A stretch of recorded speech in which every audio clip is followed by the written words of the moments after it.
আজকে তো আক্ষিন তোমরা সবাই জানো, আর আমার বর দেখো এখনো পড়ে পড়ে ঘুমাচ্ছে।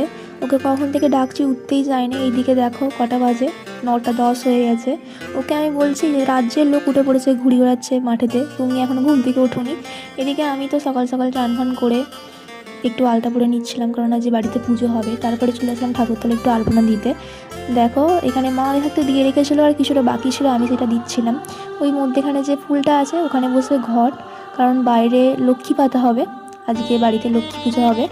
দেখো মহারাজা ঘুম থেকে উঠেছে, উঠে বলছে আমাকে নাকি ডাকে নে। আমি ওকে ডাকিনি, আর ও এত দেরি করে উঠেছে দেখে না, আর ঘুড়ি উঠছে।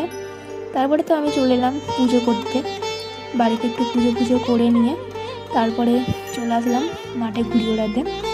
আমি আবার এখানে একটু পরে নিয়েছিলাম চশমা, কারণ আমি এতটাই কানা হয়ে গেছিলাম যে কী আর বলবো, রোদের তাপে কিছু দেখতেও পাচ্ছিলাম না, তাই একটু চশমা পরে ঘুড়ি ওড়াচ্ছিলাম।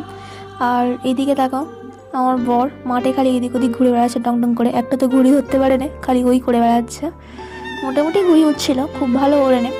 তারপরে দুপুর হয়ে আসছে আর ঠাকুরমশাই চলে আসছে পুজো করতে। তো এখানে আগে থাকতে ফল ফল রেডি করে রেখে দিয়েছিলাম। আর এবছরে ঠাকুরমশাই খুব লেট করেই আসছে পুজো করতে। আর ওই যে মধ্যেখানে দেখতে পাচ্ছ, ওখানে মা লক্ষ্মীকে পাতা হয়েছে। তারপরে খাওয়া দাওয়া করে আবারও চলে আসছি বিকেলবেলা ঘুড়ি ওড়াতে। এসে দেখি না এবারে একটু ভালো ভিড় হয়েছে, কারণ আক্ষিন আক্ষিন মনে হচ্ছিল না।